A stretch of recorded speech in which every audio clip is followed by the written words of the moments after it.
Literacy tests were the second means that Democrats used to disenfranchise blacks. Literacy tests required a voter to demonstrate a certain level of specific knowledge before he could vote. In some cases, the test was 20 pages long for blacks, and those administering the test were white Democrats who nearly always ruled that blacks were illiterate. Grandfather clauses were the third device used to disenfranchise black Americans, allowing only those individuals to vote whose father or grandfather had been registered to vote prior to the passage of the 15th Amendment. This law ensured that poor and illiterate whites could vote, but not blacks. The fourth device was suppressive election procedures. This included the use of multiple ballots. That is, a Republican voter might be required to cast a ballot in up to 8 separate locations, or sometimes to vote for each individual Republican on a ballot at a separate location before the ballot would be counted. Democratic officials often failed to inform black voters of this complicated procedure, and their ballots were therefore disqualified. Democrats also used what were called hide-and-seek polling places, moving voting boxes to unknown locations at the last minute and then posting armed guards in case any black should stumble upon the voting box. The fifth device included the use of so-called black codes, later called Jim Crow laws, to restrict the freedoms and economic opportunities of blacks. Representative Robert Brown Elliott reported, "Among the first acts of legislation adopted by the Southern Democratic states were laws which imposed upon the colored race oppressive disabilities and burdens and curtailed their rights in the pursuit of life, liberty, and property to such an extent that their freedom was of little value. Colored citizens were in some states forbidden to even appear in town. They were required to reside on and cultivate the soil without the right to purchase or own it. They were excluded from many occupations, and they were not permitted to testify in any court where a white man was a party." National observers at that time concluded that the Democratic South was simply trying to institute a new form of slavery through the use of these black codes. Representative Richard Kane of South Carolina agreed. When the government of the United States had made the black man free, when Congress, in the greatness of its majesty, prepared to give to every class of men their rights, and in reconstructing the southern states, guaranteed to all the people their liberties, Democrats refused to agree to the laws enacted by Congress. You Democrats refused to, and I quote, "accept the situation." To recognize the rights of that class of men in this land, you sought to make the Reconstruction Acts a nullity, if possible.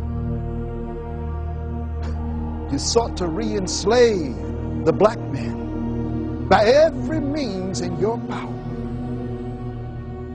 Southern Democrats went well beyond black codes, however, and also imposed forced segregation. Those Democratic pro-segregation state laws replaced the anti-segregation federal laws passed by Republicans in 1875, and regrettably, those state laws became the legal standard for the next 75 years. The sixth device to disenfranchise black voters was bizarre gerrymandering. Once Democrats regained state legislatures, they began to redraw election lines to make it impossible for Republicans to be elected, thereby preventing blacks from being elected. For example, after Reconstruction, Democrats regained the legislature and began to redraw voting lines so that when the last African American left the Texas State House in 1897, not another one was elected, either as a Republican or a Democrat, for the next 70 years until federal courts struck down the way Texas Democrats drew voting lines. This pattern was typical in other southern states as well. The seventh device used to disenfranchise black voters was that of white-only primaries. When the U.S. Supreme Court finally struck down the state law in 1927, the Democratic Party simply enacted internal Democratic Party policies to prevent blacks from voting in Democratic primaries.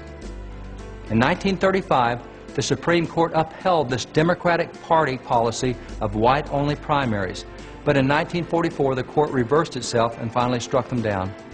The eighth device used by Democrats to disenfranchise black Americans was that of physical intimidation and violence. Obviously, the Ku Klux Klan was a leader in this form of violent voter intimidation.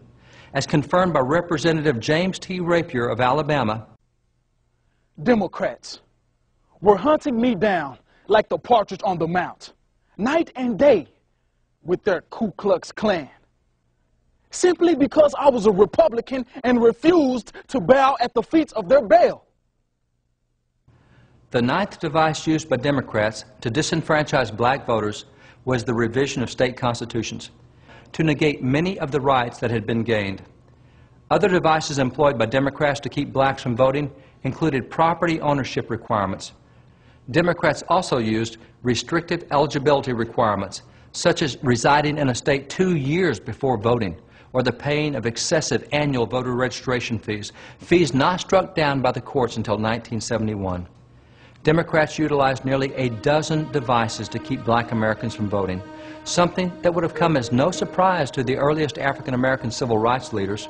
For example, Representative Joseph Hayne Rainey had earlier declared, "You cannot expect the Negro to rise while the Democrats are trampling upon him and his rights.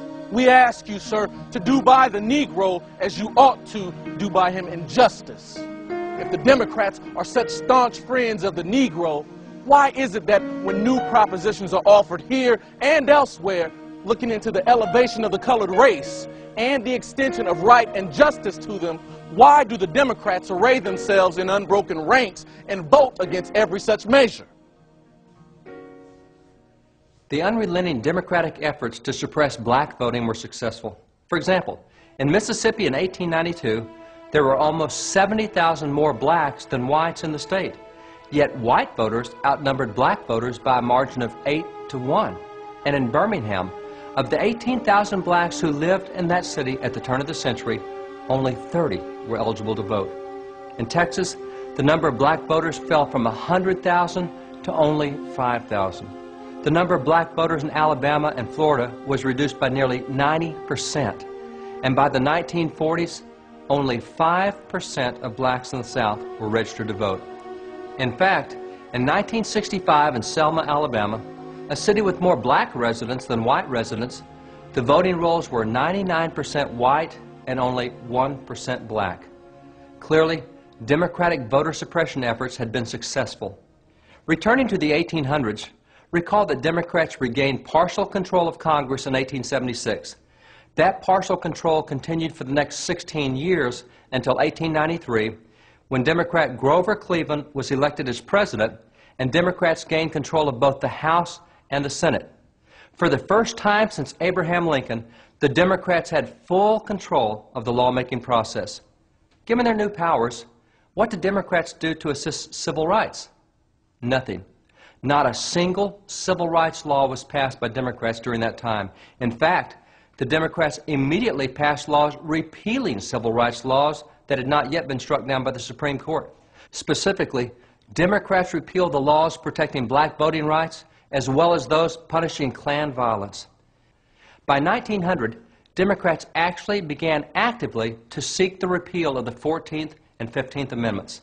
In 1901, at the same time that Democrats were seeking to roll back the civil rights amendments to the Constitution, Republican President Teddy Roosevelt raised the ire of many Democrats by inviting Booker T. Washington to the White House. And Washington became the first African American to dine with the president at the White House. While Booker T. Washington's wise counsel was snubbed by Democratic President Woodrow Wilson, it was gladly sought by 3 Republican presidents for whom he served as advisor, including William Taft, William McKinley, and Teddy Roosevelt.